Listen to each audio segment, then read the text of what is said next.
Hello everyone. आज 13 जुलाई को CBSE ने अपना 12th का रिज़ल्ट डिक्लेयर कर दिया है।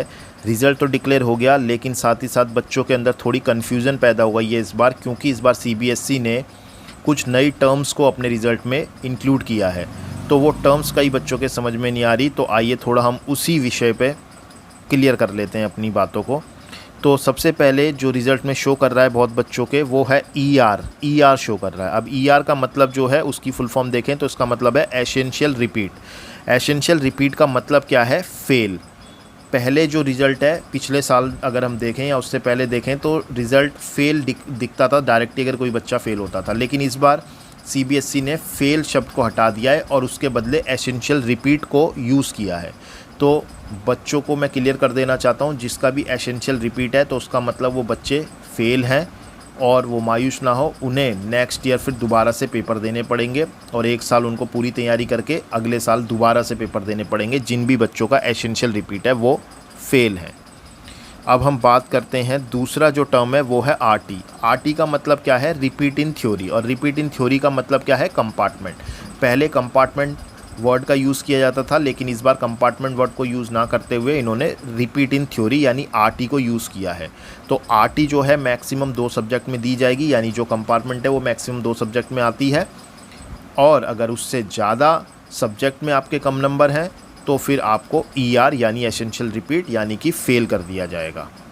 और कई जगह पे आरपी लिखा है, तो आरपी का मतलब भी कंपार्टमेंट है, उसका मतलब है रिपीट इन प्रैक्टिकल। तो थ्योरी और प्रैक्टिकल दोनों में इंडिविजुअली अलग अलग बच्चों को पास होना है।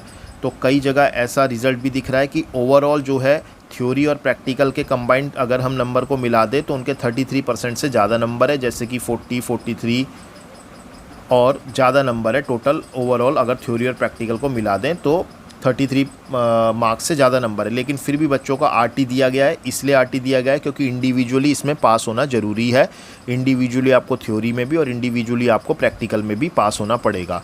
तो अगर आपको थ्योरी और प्रैक्टिकल में दोनों में पास होना है तो दोनों में 33% से ज़्यादा नंबर लाने पड़ेंगे, अदरवाइज़ आपको आरटी दे दी जाएगी। और ज़्यादा सब्जेक्ट में अगर आपकी आरटी होगी 2 से ज़्यादा सब्जेक्ट में तो फिर आपको फेल यानी कि ईआर दे दिया जाएगा एसेंशियल रिपीट करके।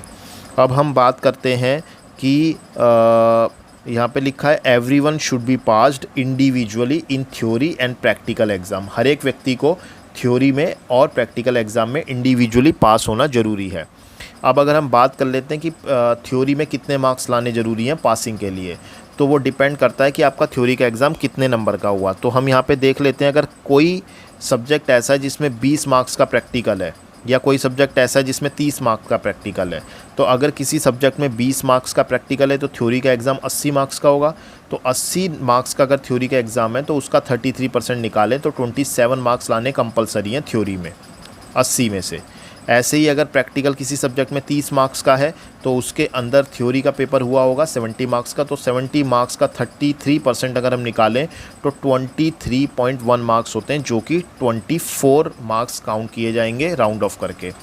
तो हो सकता है अगर आपका थ्योरी का पेपर 80 मार्क्स का हो तो उसमें आपको 27 मिनिमम थ्योरी में लाने ही लाने हैं, अदरवाइज़ आपकी आरटी दे दी जाएगी। और अगर आपका थ्योरी का पेपर 70 मार्क्स का है तो उसमें आपको मिनिमम 24 मार्क्स लाने ही लाने हैं थ्योरी में, अदरवाइज़ आपको आरटी दे दी जाएगी।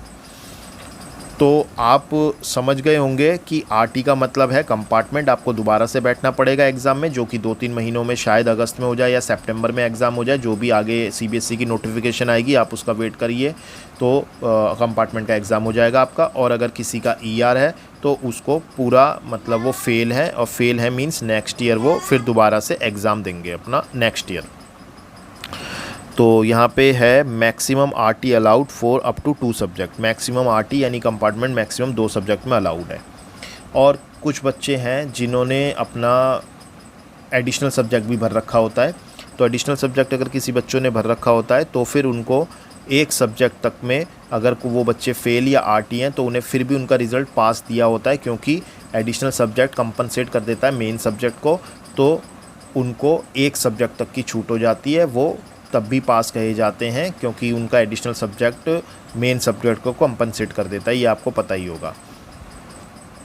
आगे सीबीएसई अभी इस पे और क्लैरिफाई कर देंगी, क्योंकि बच्चों को बहुत डाउट है।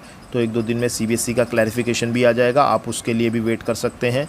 बाकी मैंने पूरी कोशिश की आपको समझाने की कि रिज़ल्ट में ये यूज़ किए गए टर्म्स का क्या मतलब है।